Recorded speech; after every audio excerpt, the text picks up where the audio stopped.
नमस्कार दोस्तों, आपका स्वागत है हमारे YouTube चैनल माइंडेड सत्या में।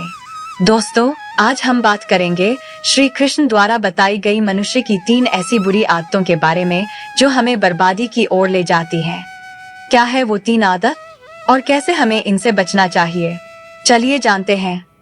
दोस्तों, वीडियो शुरू करने से पहले यदि आप चैनल पर नए हो तो चैनल को सब्सक्राइब जरूर करें और यदि आप श्री कृष्ण जी के सच्चे भक्त हैं तो कमेंट बॉक्स में जय श्री कृष्णा जरूर लिखें।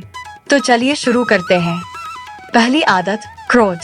श्री कृष्ण कहते हैं कि क्रोध मनुष्य को अपने उच्चतम मनोबल को खोने का कारण बन सकता है। श्री कृष्ण जी ने क्रोध के विषय में अनेक उपदेश दिए हैं। उन्होंने बताया है कि क्रोध एक अशुभ गुण है जो इंसान को बर्बादी की दिशा में ले जाता है।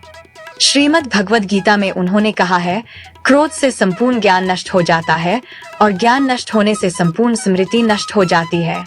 स्मृति के नाश होने से व्यक्ति को विनाश होता है।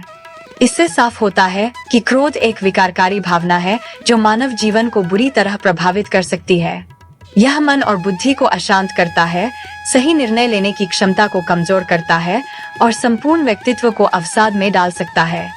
श्री कृष्ण ने हमें सिखाया है कि हमें अपने मन को नियंत्रित करना चाहिए और इस अशुभ भावना को दूर करने के लिए साधना करनी चाहिए। वह ज्ञान और भक्ति के माध्यम से हमें सहायक बनाते हैं ताकि हम अपने जीवन को प्रेरित, शांत और सत्य के मार्ग पर चला सकें। कुल मिलाकर श्री कृष्ण ने हमें यह सिखाया है कि क्रोध के प्रति संयम रखना आत्मविकास में मदद करता है और इंसान को सकारात्मक दिशा में ले जाता है।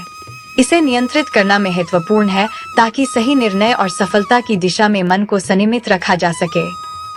दूसरी आदत, लालच। श्री कृष्ण जी ने हमें लालच के प्रति सावधानी बरतने का अद्वितीय उपदेश दिया है। उनके उपदेशों में एक कहानी से सुनते हैं कि एक समय की बात है, एक व्यापारी नामक व्यक्ति था जो नित्य लालच में रहता था।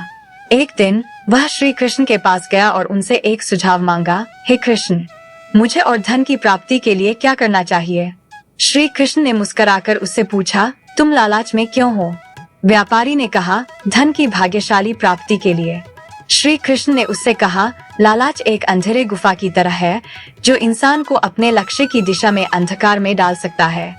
यह तुम्हें आत्मा की अज्ञानता में डालकर तुम्हारे जीवन को बर्बाद कर सकता है। श्री कृष्ण ने उसे सिखाया कि धन की प्राप्ति में सावधानी बरतनी चाहिए, लेकिन लालच में डूबना सही नहीं है। लालच इंसान को अधर्म, अनैतिकता और असंतुलन में डाल सकता है, जिससे वह अपनी सच्ची उत्तरदाता भूल सकता है। लालच ने उस व्यापारी को अपनी निजता से दूर कर दिया और उसने श्री कृष्ण के उपदेशों का पालन करना शुरू किया। इससे उसका जीवन सामंजस्य और संतुलित हो गया और उसने सच्ची संतृप्ति पाई।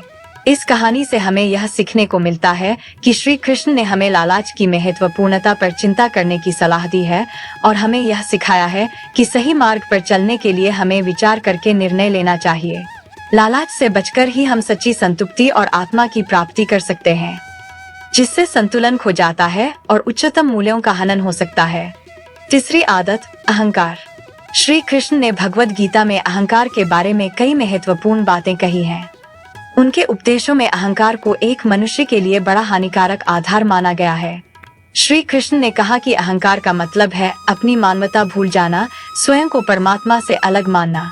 यह एक बड़ी भूल है क्योंकि सभी मनुष्य एक ही परमात्मा के अंश हैं। अहंकार में डूबे व्यक्ति अपनी असली स्वभाव से विचलित हो जाता है।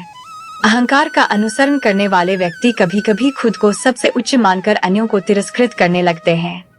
इससे उनका चरित्र और संबंधों में असमंजस हो जाता है। कैसे अहंकार इंसान को बर्बाद करता है? अहंकार में रहने वाले व्यक्ति समय समय पर विवादों और संघर्षों में आ जाते हैं क्योंकि उन्हें लगता है कि उनका विचार सही है और बाकी सभी गलत हैं। अहंकार वाले व्यक्ति कभी कभी संबंधों में कठिनाइयां बना देते हैं क्योंकि उन्हें अपने दृष्टिकोण को मान्यता दिलाने का जरूरत नहीं होती। अहंकार में डूबे लोग कभी कभी आत्महत्या की भावना में भी पड़ सकते हैं क्योंकि उन्हें लगता है कि उनकी कड़ी मेहनत और संघर्ष के बावजूद भी उन्हें योग्यता और सम्मान नहीं मिल रहा है।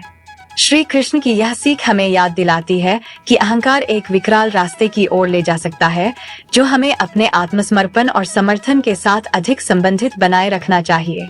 अहंकार की आदत से व्यक्ति अपनी गलतियों को स्वीकार करने में असमर्थ हो सकता है, जिससे उसकी स्थिति में सुधार करना मुश्किल हो सकता है। इन 3 आदतों से बचने के लिए हमें श्री कृष्ण के उपदेशों को अपनाना चाहिए ताकि हम एक सफल और खुशहाल जीवन जी सकें। धन्यवाद दोस्तों, ये थी श्री कृष्ण द्वारा बताई गई मनुष्य की 3 बुरी आदतों के बारे में जो जीवन के लिए विनाशकारी है। दोस्तों, यदि ये वीडियो थोड़ा भी पसंद आई तो इस वीडियो को लाइक, शेयर और चैनल पर नए हो तो चैनल को सब्सक्राइब जरूर कीजिए। तो चलिए दोस्तों, मिलते हैं फिर एक नई वीडियो के साथ। तब तक के लिए मेरे साथ बोलिए जय श्री कृष्णा।